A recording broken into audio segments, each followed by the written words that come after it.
nueva emisión de Sin Filtros. Hoy vamos a conversar sobre el fenómeno del socialismo del siglo XXI. ¿Por qué hay muchos países que se les advierte que eso es una desgracia, que es la destrucción del sistema, y sin embargo lo adoptan? Y lo adoptan, no sabemos si a sabiendas o no, pero deberían saber que el socialismo del siglo XXI va a destruir los países, las instituciones, y no solamente las instituciones del poder legislativo, judicial. Estamos hablando de que corrompe todo, incluyendo el sistema electoral, porque es que el socialismo del siglo XXI viene en paquete, y en paquete para también manipular a la gente que a veces no se informa o que depende del Estado. Este tipo de mecanismo conlleva a atacar el cerebro de la gente para manipularlo, para polarizarlo en muchos de los casos y para anularlo. Y en el caso, por ejemplo, de Venezuela o de Cuba, cuando empezó el proceso de conquista de Venezuela, a los venezolanos nos decían, epa, ¿qué pasa? ¿Ustedes quieren ser cubanos? Y muchos no entendían y decían que no, es más, se burlaban. Y de allí empezó el proceso que se entrega en cada país. Este año hay elecciones en Honduras. Honduras tiene muchas coincidencias con Venezuela. Entre ellas, nada menos y nada más que una presidente, la señora Xiomara de Zelaya, y el esposo, Manuel Zelaya, que son muy cercanos al chavismo. Prácticamente estuvieron allí a la hora de la formación del famoso Foro de Sao Paulo, y Manuel Zelaya vivió en Venezuela. ¿Recuerdan que los venezolanos le pagamos su estancia allá? Y también aviones, regalos, etcétera. Es decir, es como una especie de parásito del régimen venezolano, desde que llegó Chávez. Porque cuando esto ocurrió, que él sale del poder en el 2009, era Chávez el que estaba. Y Maduro era canciller, que también lo ayudó y ha echado cuentos de cuentos. Pero ahora, en las elecciones, donde la mujer de Mercelaya es la presidente y la otra señora es la candidata para seguir este modelo e implantarlo completamente en Honduras, de acuerdo a lo que nos han informado. Rixi Moncada es la candidata del partido oficial. Ya nos van a explicar todos los detalles y por qué los hondureños se quieren parecer a los venezolanos. Vaya gusto el parecerse a los venezolanos. Antes de darle la bienvenida a nuestra invitada, una experta en análisis político que nos va a contar todos los detalles de ese socialismo del siglo XXI en Honduras, vamos a saludar a toda la gente que hasta ahora se une a nuestras diversas plataformas. Un saludo a todos nuestros amigos de España. Bienvenidos todos los que nos ven y los que nos escuchan a través de nuestros podcasts. Igualmente saludamos a nuestros amigos, a la gran comunidad de Sin Filtros y Sin Censura en YouTube, en Rumble, y por supuesto a todos los que se unen a través de todas nuestras plataformas. Bienvenidos nuestros amigos, nuestros sponsors de patreon.com/Venezuela Política, Realidades Sin Filtros. Si ustedes todavía no se han suscrito a nuestro canal, hagan ahora, no toma tiempo, meten el dedito en la campanita, se suscriben y activan para que sepan cuando tenemos nuevos contenidos para ustedes. Igualmente ocurre en nuestra cuenta de patreon.com/Venezuela Política, Realidades Sin Filtro, que la tienen en la descripción de este video. Y ahora sí vamos a darle la bienvenida a Debbie Reynaud,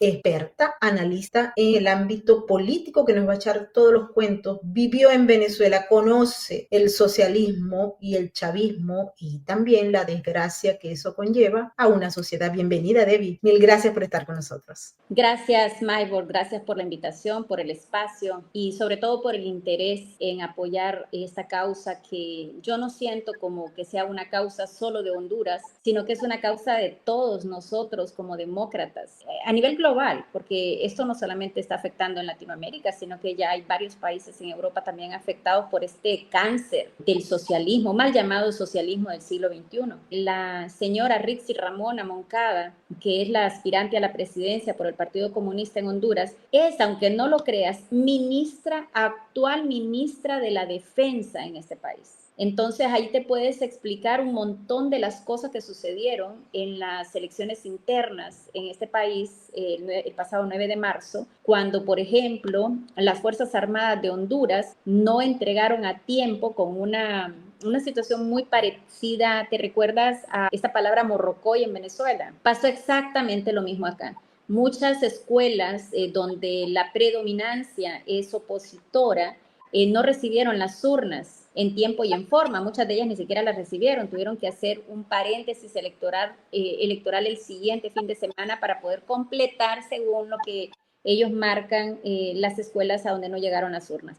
Fue un desastre y todo manejado obviamente por la ministra de la Defensa, Rixi Ramona Moncada, que a su vez es también candidata a presidenta. Y además tiene afición por los dictadores, porque quiero que empecemos esta conversación, Debbie, con las palabras que ella dio a un medio, lo que ha impactado eso a los que no la conocían. Porque, a ver, no todo el mundo la conocía, pero vamos a escucharla. La lucha del pueblo cubano por su conducción, porque ese pueblo cubano, esa pequeña isla, ha sostenido a América Latina. ¿En qué sentido? En el sentido de que otra forma es posible.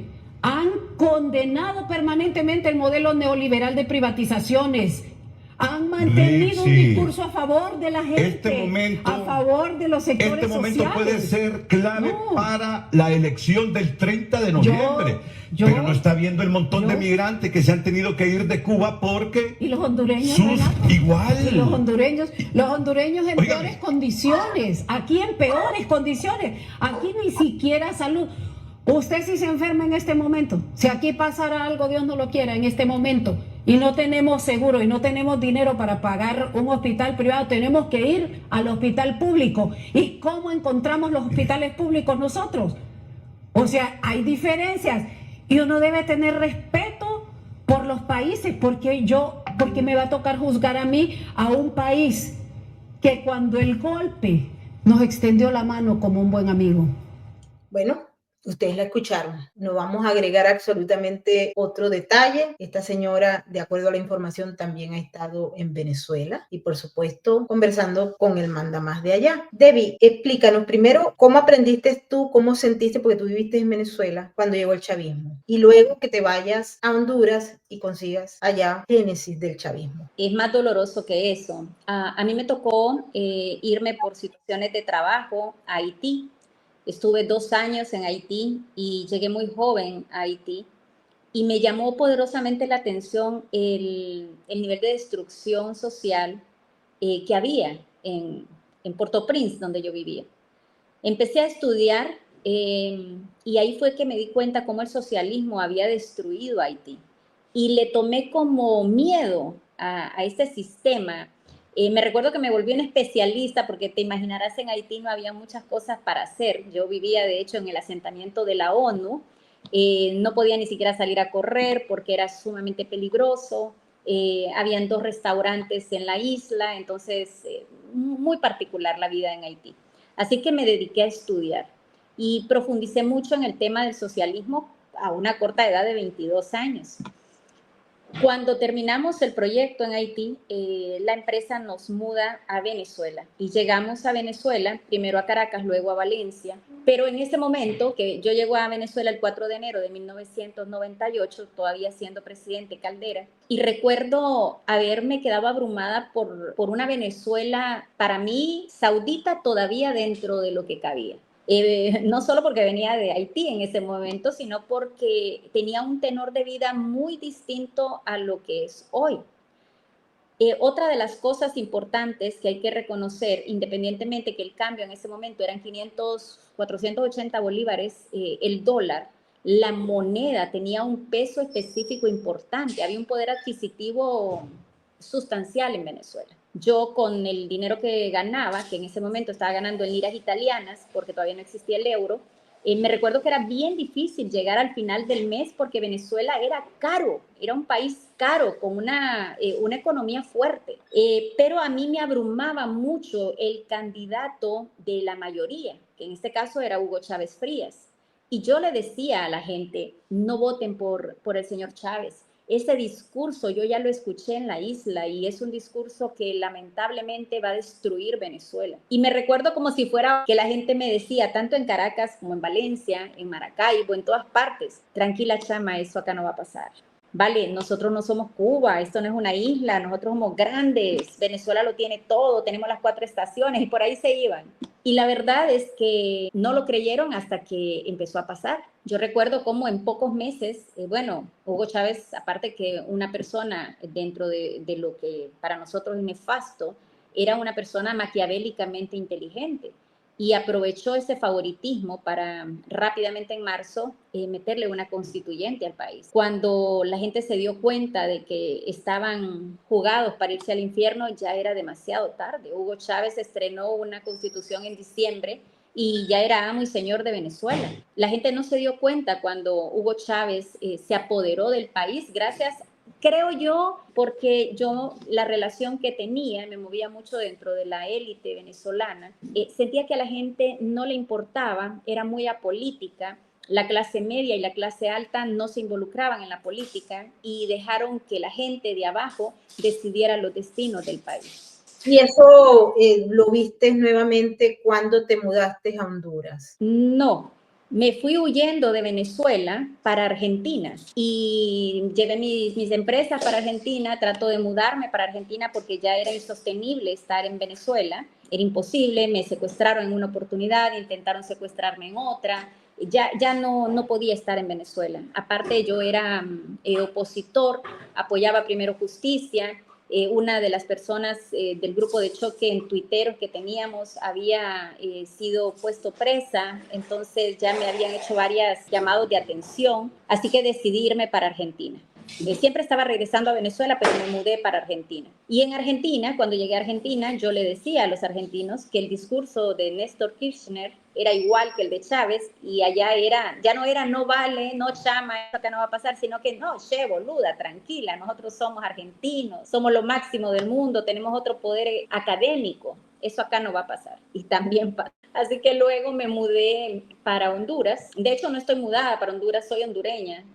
Nací en San Pedro Sula, Honduras, pero soy consultora política. Dentro de la consultoría me ha tocado apoyar a varios candidatos en Honduras y hoy me toca de forma personal. Siempre fue personal porque yo me siento venezolana, viví la mayor parte de mi vida en Venezuela, pero la verdad es que hoy me toca la ciudadanía, por decirlo de una forma distinta, pero yo sufro por Venezuela, por cada cosa que pasa allá, y hoy me toca vivirlo en Honduras. ¿Y cómo me siento en Honduras? En Honduras no es no vale, no es noche, no boluda, en Honduras es no maje, eso acá no va a pasar. Y hoy está pasando. El régimen celayista ya está en un nivel de descaro socialista sin precedentes en el país. Cuéntame cómo ha sido, porque ustedes tuvieron a Zelaya 2009, intenta cambiar la constitución, se genera su salida, entre otros lugares, pues pasa por Venezuela, donde es recibido por Hugo Chávez, y luego de todos estos años que pasaron, regresa al poder a través de su mujer. Él está conocido no solamente por eso, sino que yo te puedo decir, Debbie, cuando yo escuché la primera vez el nombre de alguna persona que estuviera vinculada con el narcotráfico en Honduras, fue uno de los jefes y hoy en día es uno de los grandes cooperantes de la fiscalía, pero era el jefe de una de las organizaciones criminales más violentas de Honduras, como los Cachiros. Y en una sesión privada escuché a ese hombre decir que en ese momento, eso fue en el 2014, estaba el presidente Pepe Lobo, él dijo, y Zelaya vinculados al narcotráfico. A mí me impactó como lo dijo, y también había señalado a un entonces ministro de la Defensa. Y me impactó también porque este sujeto, un hombre extremadamente violento,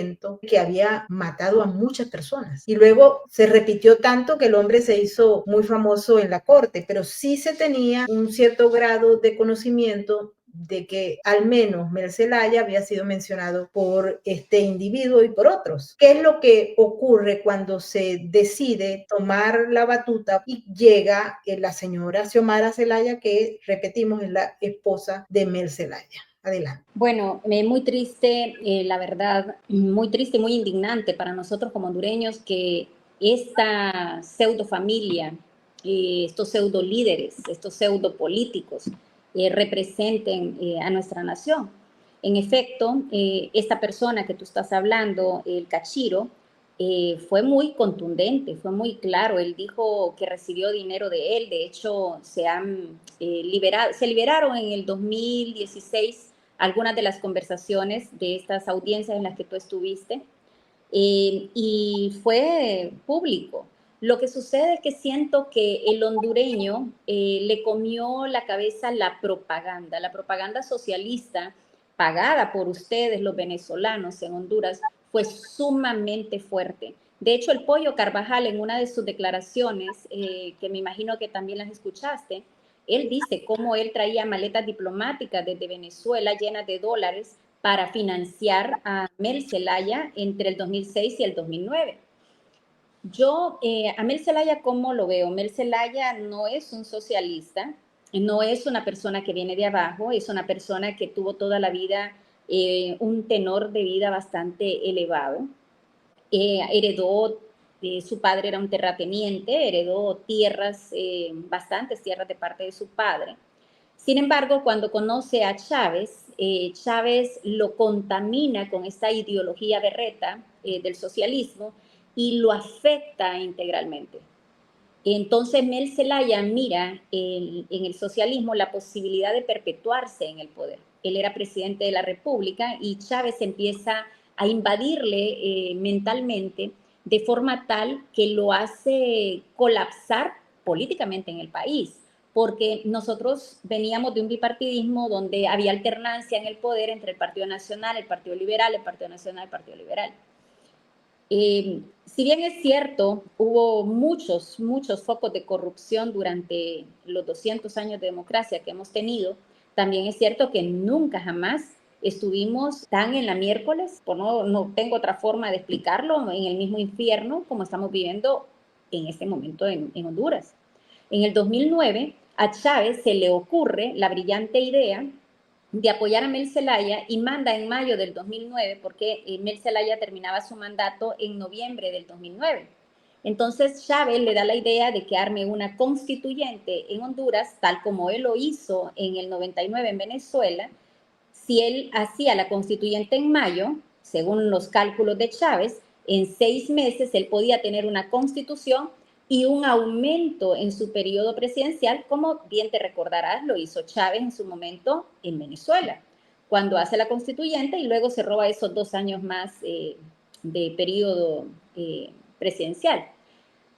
A Zelaya le gustó mucho la idea y empezó a unar esfuerzos para hacer una constituyente en Honduras, poner una cuarta urna, llama a un referéndum que supuestamente iba a ser a finales de junio, y en el referéndum le iba a preguntar al pueblo si la gente estaba de acuerdo en poner una cuarta urna en las elecciones de noviembre de ese año, donde se le preguntaba prácticamente si querían que él siguiese siendo el presidente de la República. O sea, prácticamente, aunque vos votaras lo que quisieras en las otras urnas, iba a quedar sin efecto tu voto si él quedaba en esa cuarta urna reelecto como presidente. Una locura, una cosa totalmente fuera de lógica. Entonces, ¿qué sucedió? La Corte Suprema de Justicia estuvo en desacuerdo, el Congreso estuvo en desacuerdo, el Ministerio Público estuvo en desacuerdo, la Procuraduría estuvo en desacuerdo y todos los poderes del Estado, incluso las Fuerzas Armadas, estuvieron en desacuerdo. El general Romeo Vázquez Velázquez, hoy general en retiro y en el exilio, bueno, no en el exilio, en las montañas de Honduras, según lo dijo hace algunos días en un video que se viralizó, decía el general que cómo es posible que una persona tratara de ser más importante que toda la república misma. O sea, pasar por encima de todos los poderes del Estado para un simple fin, quedarse en el poder. Cuando a él le mandan una orden de la Corte Suprema directamente y le dice que tiene que arrestarlo y sacarlo del país, él actuó y lo sacó del país. Lo saca del país porque él pensó que si lo llevaban a una cárcel podían matarlo dentro de la cárcel y quiso respetarle la vida. O sea, consideraba hasta lo último, imagínate, ¿verdad? Hoy está siendo perseguido, de hecho, Romeo Vázquez por este crimen, supuestamente, por haber sacado a Mel Zelaya del poder, cuando en realidad lo que hizo fue defender la Constitución de la República, permanecer recto dentro de lo que es el imperio de la Constitución y seguir las leyes, porque a él le dieron órdenes directas de la Corte Suprema de Justicia y del Ministerio Público. Tiene toda la documentación, de hecho la hizo pública hace algunos años atrás. Y hoy estamos nuevamente en el mismo punto.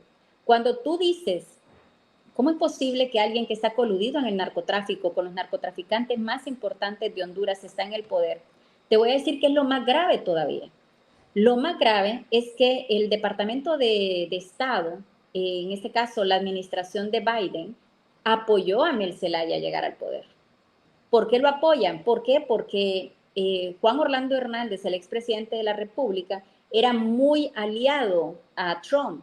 Entonces, cuando entró Biden nuevamente, él había estado muy bien con Obama, siendo presidente del Congreso. Cuando entró Trump, hicieron una muy buena alianza en contra del narcotráfico, fueron aliados, fuertes aliados. Cuando sale Donald Trump y entran nuevamente los demócratas, ellos ya estaban habían roto relaciones con Juan Orlando porque no estaban de acuerdo de la relación tan cercana que había logrado con Donald Trump. Así que fue una venganza geopolítica, sí. Juan Orlando fue prácticamente, para mí no es solamente un preso político, como lo dijo no hace mucho Donald Trump en uno de sus posts, sino que es una venganza del narcotráfico contra los políticos que van contra ellos. O sea, bien complicado entenderlo. Y más aún cuando te pones a pensar que la administración Trump, teniendo toda esa información, lleva a un narcotraficante al poder de un país tan bien posicionado en el mapa geopolítico del narcotráfico, sobre todo. Ahora, Debbie, para que la gente que nos está viendo y que no está familiarizada con la realidad hondureña, cuando Juan Orlando termina el periodo, él estuvo 2 periodos consecutivos, 2013 y luego 2017. Yo he hablado con muchas personas que me han dicho la elección del 2017 fue la que marcó el fin como lo plantearon tal vez estas personas, porque en ese momento Mel Zelaya estaba,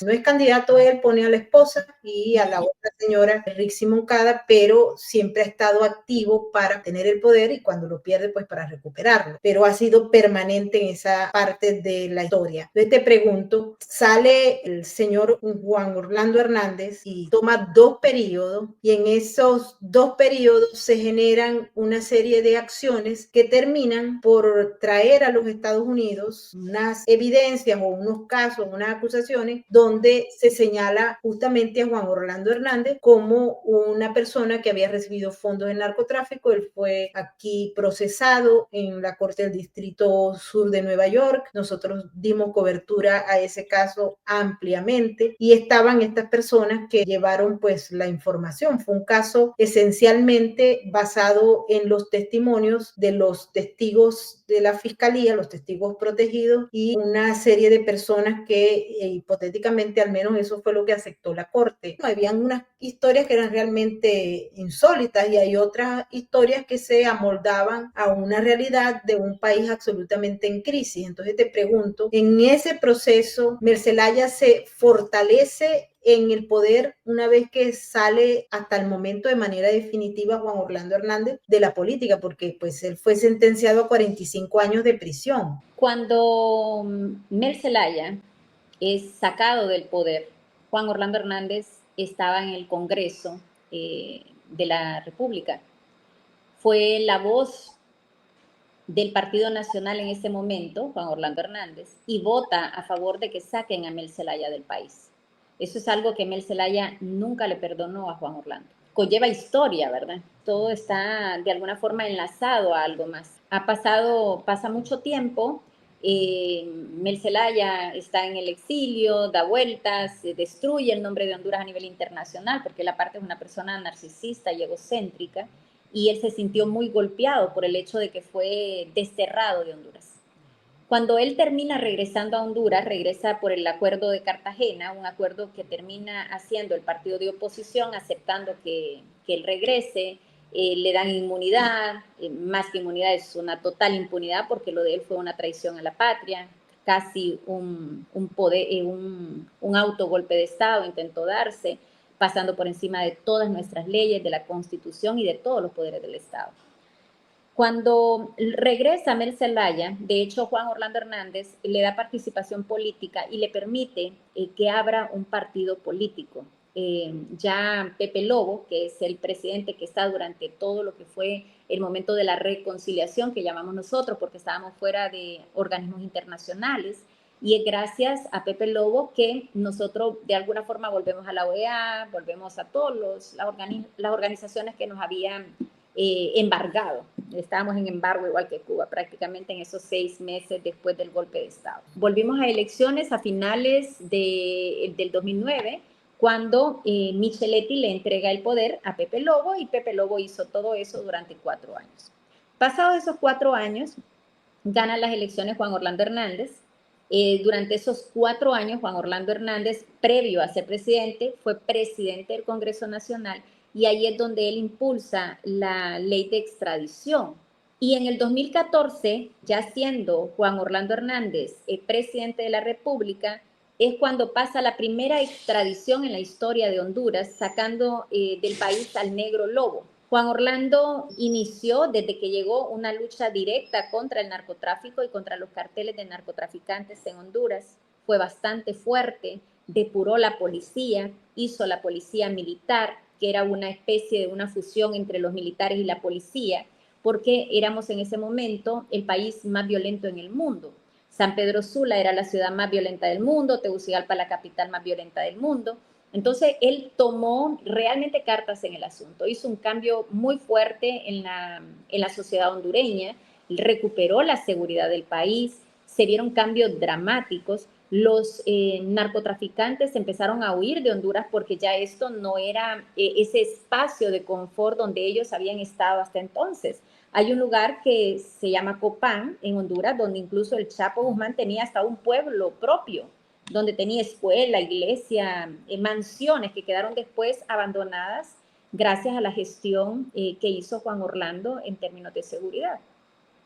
Pasa este periodo, 2014, pero ya terminando 2013, cuando ya Mel Zelaya estaba nuevamente en Honduras con todas las baterías, empezó una propaganda pagada por Venezuela, porque acá nunca dejó de llegar dinero venezolano para la campaña de oposición de Mel Zelaya, y era todos los días, tú encontrabas en todas las redes, en todos los canales de televisión, pagaba periodistas porque hicieran una contra directa contra el gobierno en ese momento. Y tomaron a Juan Orlando como un símbolo. Todo era anti-Jo. Jo es Juan Orlando Hernández. Entonces, todo era anti-Jo.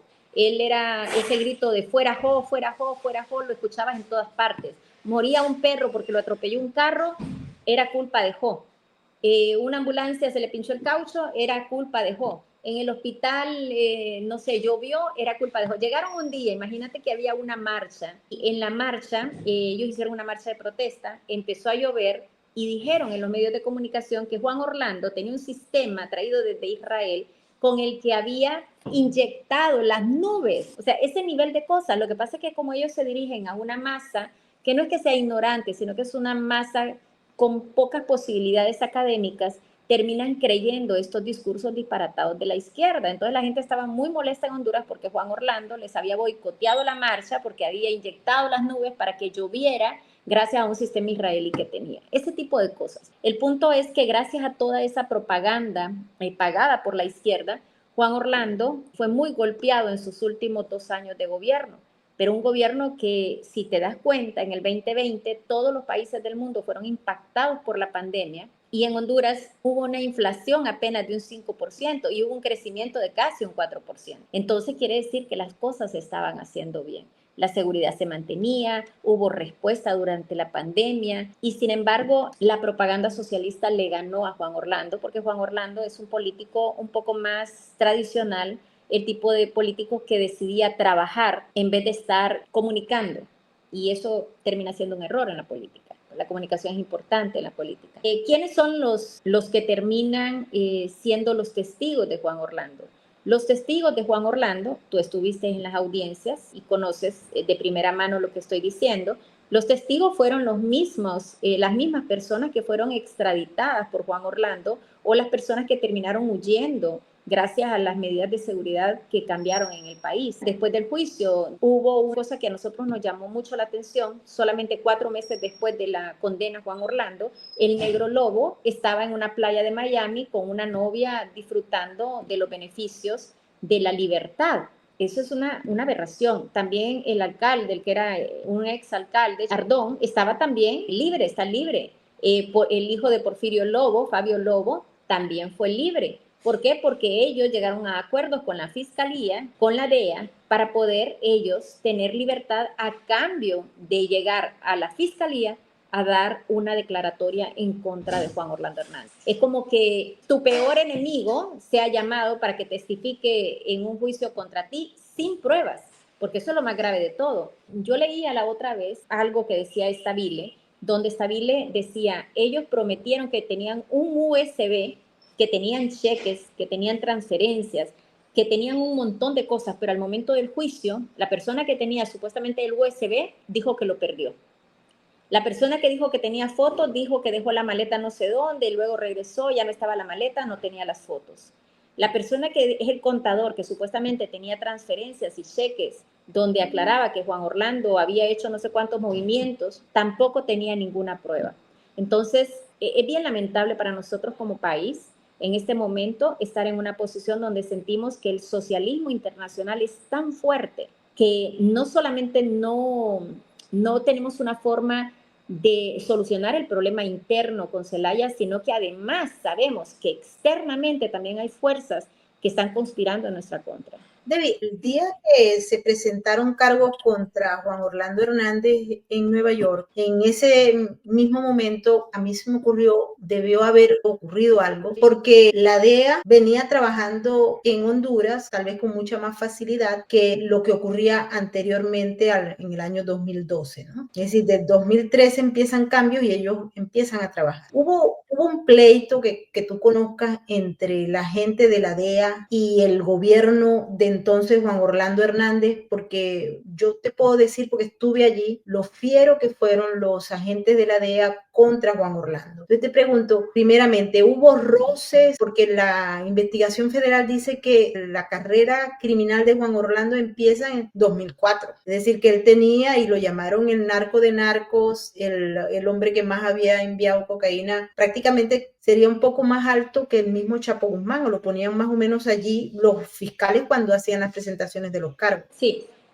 bueno, varias cosas. Es tan ridículo solamente el planteamiento porque Juan Orlando durante los 2 periodos que estuvo en el gobierno, estuvo varias veces en el Pentágono, fue invitado a la Casa Blanca, fue invitado al Capitolio, estuvo trabajando muy de cerca con el Comando Sur y fue alabado por senadores muy importantes, incluso por Obama, en el segundo periodo de Obama. Entonces, si tú piensas que Juan Orlando fue realmente una persona que la DEA, el FBI, la CIA lo estaban persiguiendo desde el 2004, todo eso carece de sentido cuando metes a una persona dentro de un sistema de confidencialidad que imagínate que dice que ni siquiera puede él defenderse en Estados Unidos con lo que sabe porque toda esa información es de carácter confidencial de los Estados Unidos. Así de cerca estuvo Juan Orlando con los Estados Unidos. Sí hubieron 3 puntos de quiebre con Juan Orlando y los Estados Unidos durante ese periodo de Biden. Uno de los problemas, de los primeros problemas que tuvo Juan Orlando fue cuando la DEA le dice a Juan Orlando que no derribe avionetas, se habían puesto satélites y se estaba cuidando el espacio aéreo en una zona donde llegan avionetas con cargamento de droga. Juan Orlando lo que estaba tratando era de frenar ese paso de narcotráfico en el territorio nacional. Ellos venían, llegaban hasta nuestro territorio, abastecían combustible o pagaban el dinero que tenían que traer, dejaban la droga, la mandaban por tierra, etcétera. Todo esto viniendo desde Sudamérica, Colombia y Venezuela. Cuando él empieza a derribar las avionetas, esto es en contra de la opinión de la DEA. La DEA dijo que él no tenía que hacer esto, pero sin embargo, él lo hace. ¿Y qué fue lo que sucedió? 2 de las avionetas venían agentes de la DEA y murieron. Ellos luego dijeron que estos agentes eran agentes encubiertos y que Juan Orlando no debería haber derribado las avionetas y hubo una ruptura bien dramática. Fue una bisagra en la relación entre la DEA y Juan Orlando. No se sabe si realmente eran agentes encubiertos o eran ese tipo de agentes de la DEA que luego de estar tanto tiempo contra el narcotráfico se vuelve parte del narcotráfico. Más adelante también hubo una situación, agentes de la DEA en La Mosquitia hicieron una masacre con un grupo de personas y Juan Orlando lo sacó a la luz. Salieron los videos en las televisoras nacionales y fue un impacto muy fuerte para la DEA, no solo dentro de Honduras, sino a nivel internacional. Fue otro roce muy grande en la relación entre Juan Orlando y la DEA. Un año después de eso, Juan Orlando hace el aeropuerto de Palmerola en una pista que era utilizada. Palmerola es de los americanos en Honduras. Nosotros tenemos un tratado con ellos. Gracias a ese tratado, Palmerola sigue existiendo en Honduras. Tenemos aquí esa fuerza militar de los americanos en nuestro territorio. Juan Orlando toma una de las pistas, toma la pista y la convierte en el aeropuerto nacional de Palmerola. Y eso fue malo en la relación que él tenía con los Estados Unidos. Bueno, ya la historia se dio, es decir, Juan Orlando Hernández está sentenciado a 45 años de prisión, es decir, de por vida. Por su edad no podemos entender que vaya a salir libre. Vienen unas nuevas elecciones, es decir, entra la señora Zelaya como candidata y ella empieza a trabajar en la vuelta de muchos de los fantasmas que los hondureños pensaban que se habían ido con Zelaya. Rehacen las relaciones con Venezuela, se inicia todos los acuerdos que se tenían, empieza a filtrarse información también. Por ejemplo, el ministro de la Defensa va a reunirse con el ministro de la Defensa de Venezuela, del régimen, Vladimir Padrino López, que por cierto también está acusado de delitos de narcotráfico aquí en Estados Unidos. Y de ahí en adelante se ve, uno observó las imágenes que ofreció el canal del régimen venezolano, empiezan a juntarse. De hecho, pues ellos se han visto en varios eventos internacionales. Cuando tomó posesión Xiomara Castro, no fue Maduro, porque iba a estar Kamala Harris allí, pero sí fue Héctor Rodríguez y lo vimos muy alborotado, muy amigado allí de toda la gente. Yo te pregunto, durante este periodo de Xiomara Castro, fue que el hondureño conoció lo que venía. ¿Cómo se siente el hondureño de ver imágenes de la presidente con Nicolás Maduro? ¿Hay una ganancia con la vuelta de Zelaya al poder? Primero quiero hacerte un paréntesis en relación a lo que decías, en relación a Juan Orlando. El caso de Juan Orlando está siendo revisado en este momento. Hay bastante apoyo de parte de los republicanos para ayudar a Juan Orlando Hernández. Entonces, es muy probable que Juan Orlando sea liberado incluso este año. Pero ya esa es una información bastante confidencial, pero sí te digo que el caso está siendo revisado y es muy probable que Juan Orlando sea liberado.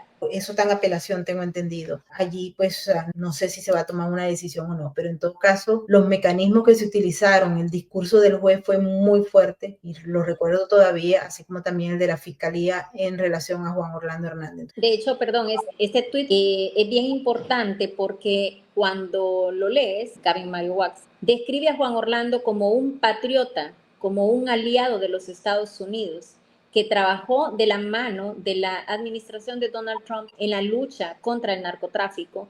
Y dice más adelante que Juan Orlando es un patriota que fue encarcelado injustamente por la administración Biden. Pero todavía más a favor de Juan Orlando, Roger Stone, otro asesor y lobista republicano, lo compartió también en sus redes y dijo que Juan Orlando era un preso político de la administración Biden. Y hace no más de 2 semanas, Donald Trump también comparte en su tweet y en un post en Trust, donde él dice lo mismo. Él comparte esto, que dice que Juan Orlando es un patriota, que fue encarcelado injustamente y sin prueba por la administración Biden.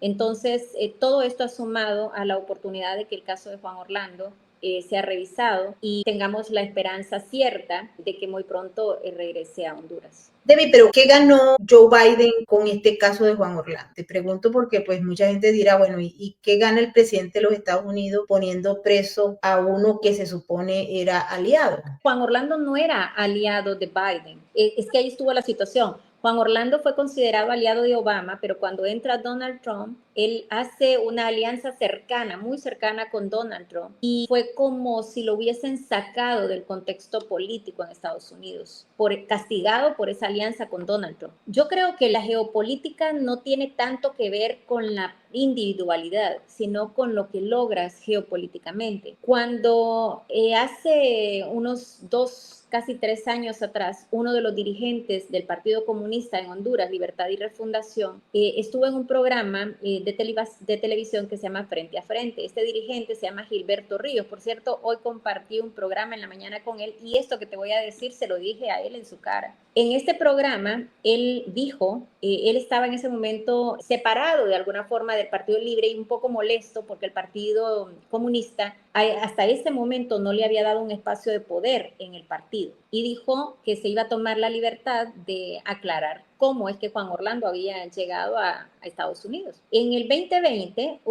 ellos celebran, el 2020 el Partido Comunista celebra un día especial para ellos, que es el 28 de junio, el día del supuesto golpe de Estado, que para nosotros fue una sucesión constitucional, para ellos fue un golpe de Estado.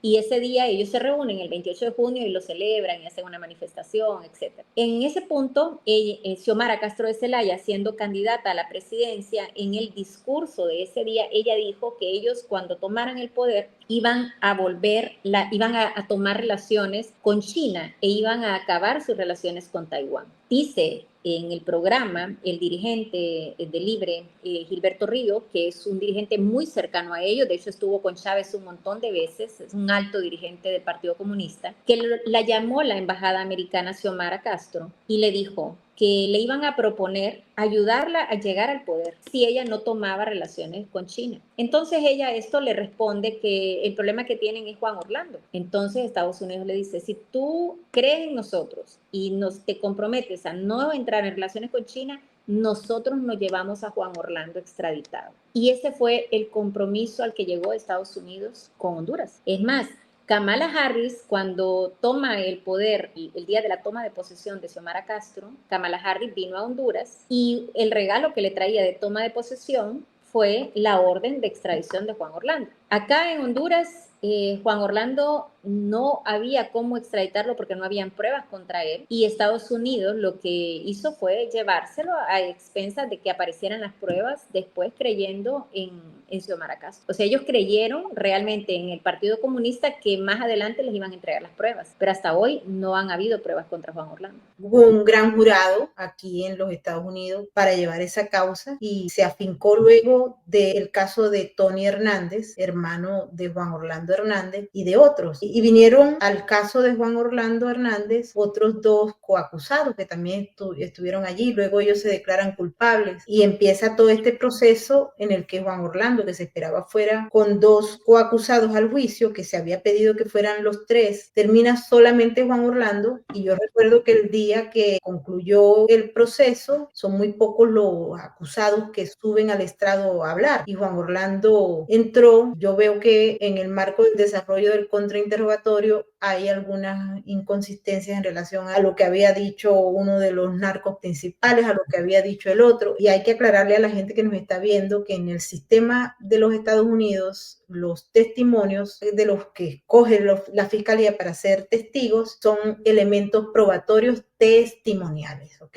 Ese es uno de los puntos claves. Esto ocurrió, por ejemplo, con el caso de Genaro García Luna, donde las evidencias son testimoniales, no desde el punto de vista documental. Allí hubo unas llamadas de teléfono, recuerdo en el caso de Juan Orlando David, de unos pandilleros. No era una llamada convincente, a pesar de que no había una conexión directa, terminó siendo una evidencia porque el juez la aceptó como una evidencia. Igualmente la libreta, que no llegaron todas las libretas, pero allí había una libreta que también decían que era armas, una fotografía, me acuerdo, de un arma que tenía el nombre de Hub. Y así sucesivamente, pero esencialmente este caso fue basado en testimonio que, repito, el sistema de justicia de los Estados Unidos lo acepta como tal y va a ser una tendencia que hay en relación a este tipo de casos como el de Hernández, el de García Luna y muchos otros, ¿no? que han basado toda la evidencia por parte de la Fiscalía en testimonio. Pasando esa hoja, y creo que es muy interesante, vamos a estar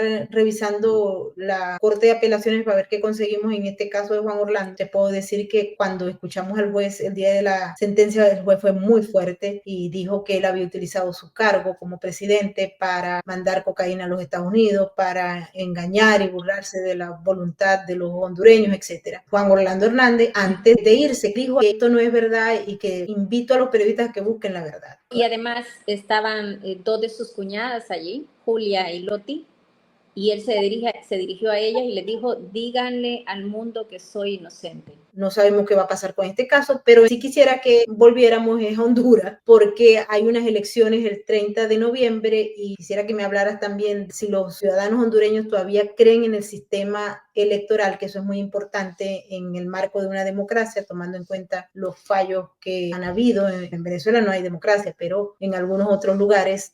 Cuéntame cómo se prepara, qué es lo que se espera adelante. A Rixi la está apoyando Mel Zelaya y el Foro de Sao Paulo. Sin embargo, yo no quiero ser fatalista. Yo soy una persona que siempre pretendo mantener la fe intacta. A veces es difícil, sobre todo cuando ya has vivido este proceso en distintas ocasiones. Yo acá en Honduras les digo a las personas que me escuchan que yo vengo del futuro, que me aprovechen, que yo ya viví esto y que ya yo sé cuáles son los caminos a transitar. El socialismo para mí es un manual de normas y procedimientos que van aplicándolo de la misma forma y al pie de la letra en todos los países. Aquí no es la diferencia. Tú que has estudiado tanto el sistema electoral en Venezuela, acá se utilizó Smartmatic recientemente y tú mejor que nadie sabes a qué me refiero con Smartmatic. Nosotros, si bien es cierto, sabemos que el motor que tiene el gobierno es bastante fuerte, no solamente dentro de la parte electoral. Ellos acá tienen la Corte Suprema de Justicia tomada, tienen el Congreso con ellos, tienen el Ministerio Público, tienen las Fuerzas Armadas, tienen el Consejo Nacional Electoral.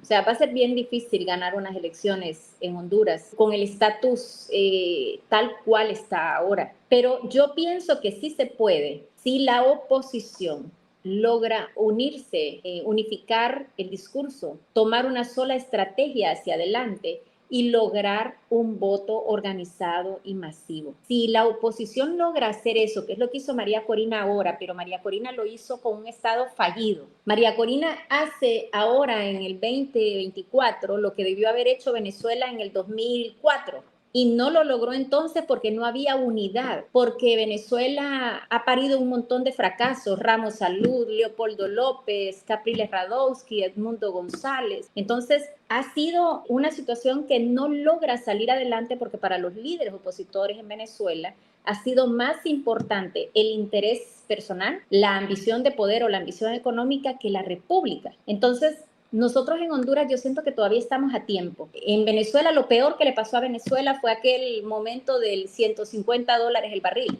Eso acabó con Venezuela. Cuando la gente me dice, Debbie, ¿cuándo acabó Venezuela? Yo le digo, bueno, yo vi morirse tantas veces Venezuela, pero lo que más daño le hizo a Venezuela fue esa bonanza petrolera que tuvo en ese momento, porque Chávez tuvo un motor económico que no tenía fin para comprar conciencias dentro y fuera de Venezuela. Entonces la gente dejó de escuchar porque le pagaba 1 millón a ese, 50 al otro, 20 para acá, o sea, compró todo. Yo me recuerdo un día, yo iba de Valencia para Panamá e hice la autopista regional del centro, destruida, May.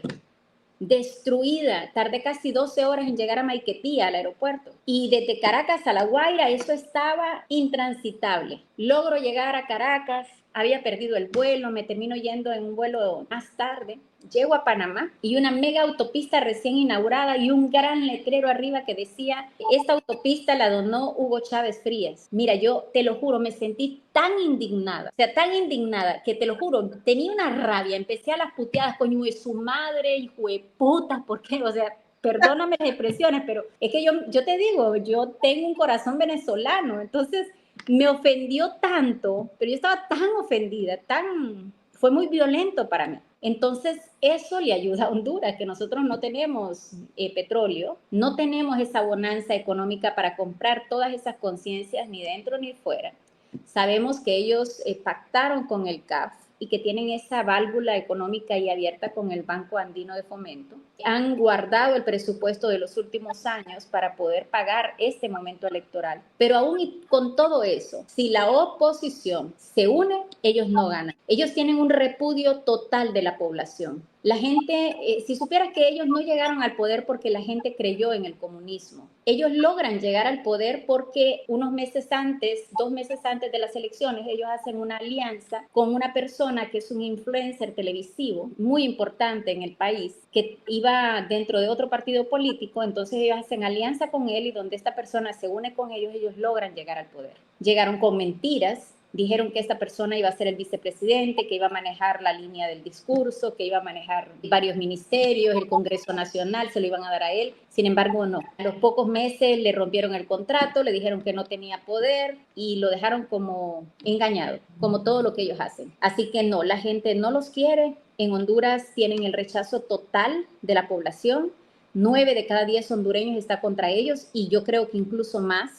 Fueron a elecciones, obligaron a los funcionarios y a los que trabajan en puestos públicos a ir a votar por ellos, como eran internas. Es un censo inequívoco saber quiénes votaron, así que a la gente le tocó ir a votar. Pero en los votos, si tú miras, hay muchísimos votos donde dicen fuera comunista, fuera libre, no te queremos. O sea, ellos fueron a votar, pero en el voto lo anularon, manchando el voto y diciéndole fuera, son una basura, no los queremos. Ellos no van a ganar las elecciones legítimamente hablando, pero sí lo pueden hacer porque tienen el poder económico, tienen el poder electoral, tienen el poder militar, pero no tienen el voto ciudadano. Por eso todavía en este momento tenemos la esperanza que los líderes de oposición entiendan el riesgo tan grande en el que estamos, que es la única oportunidad tal vez que tengamos en la historia de salir del comunismo. ¿Quiénes son los candidatos de la oposición que está punteando? Porque vi unas declaraciones de este señor que dice: Honduras peligra de convertirse en Cuba o Venezuela. Esto luego de las declaraciones que dio esta señora Rixi Moncada. ¿Quiénes son los candidatos que tienen opción de presentarse en estos momentos como opositores? ¿Hay alguna posibilidad de que realmente puedan unirse los más fuertes? Es que ese es el punto.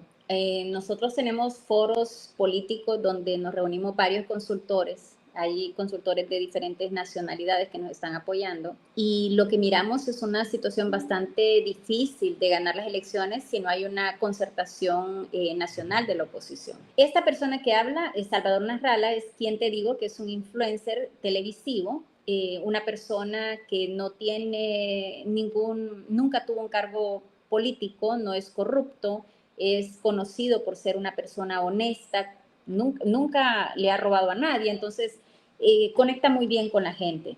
Salvador Nasralla es el representante del Partido Liberal y a su vez es la persona por la que termina ganando el comunismo. El comunismo llega al poder porque ellos, al ver que ellos no logran tener todos los votos para ganar las elecciones, se unen a Salvador Nasralla y ganan con los votos de Salvador las elecciones anteriores. En este momento, el Partido Nacional de Honduras, a su cabeza está el señor Nasri Asfura Sabla, es el partido más fuerte en el país, mejor estructurado, mejor organizado.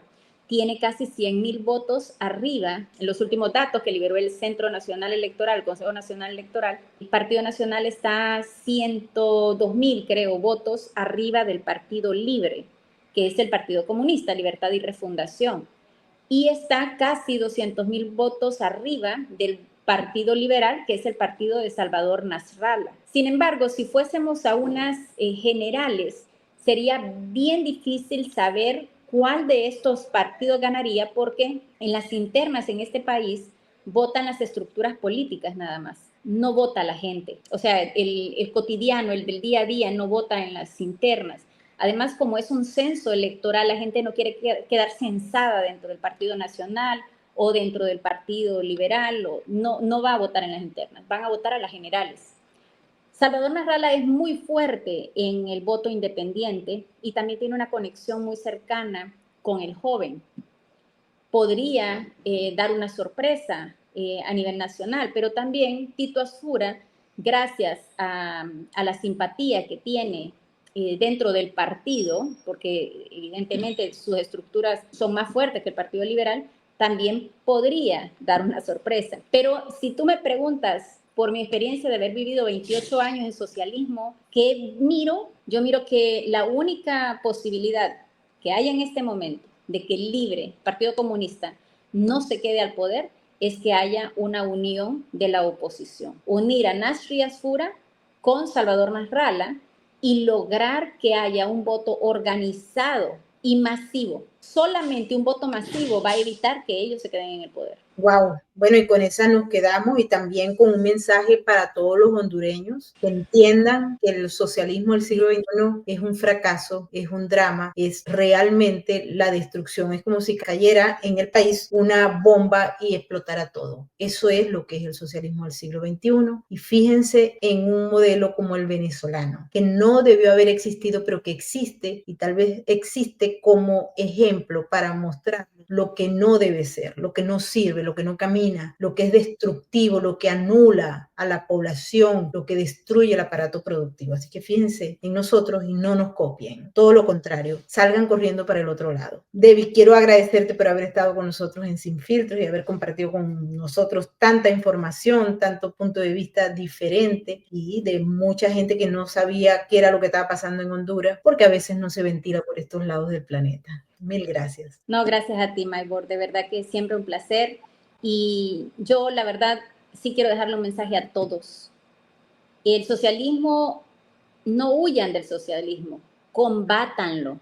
Eso es un cáncer y hay que destruirlo. Gracias, Maya. Me quedo con esa. Mil gracias. Un abrazo, Debbie. Nos vemos pronto, Maya. Hasta la próxima. Quiero darle las gracias a toda la gente que está con nosotros y que ha estado en este programa. Muchísimas gracias a nuestros maravillosos moderadores por haber estado allí atendiendo todos los mensajes que a esta hora pues están poniendo nuestros amigos, conociendo un poco de Honduras, qué es lo que está pasando. Honduras es importante, ¿saben por qué? Entre otras cosas, ¿no? Porque es que Honduras da a los océanos que le interesa a mucha gente, entre ellos a China. Hace un tiempo atrás yo estaba en Tegucigalpa y comprendí un proyecto que había de la construcción de un canal interoceánico. Interesantísimo, pero lo que estaban empujando eso eran los chinos. Ya ustedes saben cómo es la cosa con los chinos. Vamos a seguir viendo esto porque, como hemos explicado, las elecciones son el 30 de noviembre. En un abrir y cerrar de ojos ya estamos observando qué es lo que está pasando en Honduras. Un saludo a nuestros grupos que nos están acompañando también hoy desde España. Mil gracias a todos aquellos que forman parte de nuestra cuenta de patreon.com/Venezuela Política Realidades Sin Filtros y a todos aquellos que se han unido y se han suscrito a nuestro canal. Muchas gracias. Recuerden darle like y si les gusta nuestro contenido también compártanlo en redes sociales y en familiares y darle a la campanita de las notificaciones para que sepan cuando tenemos nuevos contenidos para ustedes. Nos despedimos hasta la próxima y lo hacemos con el mensaje de la RAC porque recuerden que juntos salvamos vidas. Por cada ser humano que nace en el mundo,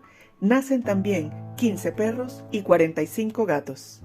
El 70% de ellos nunca tendrá un hogar. En el mundo existen hoy 500 millones de perros abandonados. Podemos cambiar esa realidad. La Red de Apoyo Canino lleva 15 años trabajando en Venezuela en su programa de esterilizaciones masivas, que a la fecha ha operado a más de 80,000 perros y gatos, evitando el nacimiento de millones en la calle. Donando al Fondo de Esterilizaciones, ayudas a evitar la superpoblación desde su causa y no solo atacar su consecuencia. Con cada animal esterilizado salvamos miles de vidas. Conócenos. Síguenos. Vamos, únete a la RAC. Juntos salvamos vidas.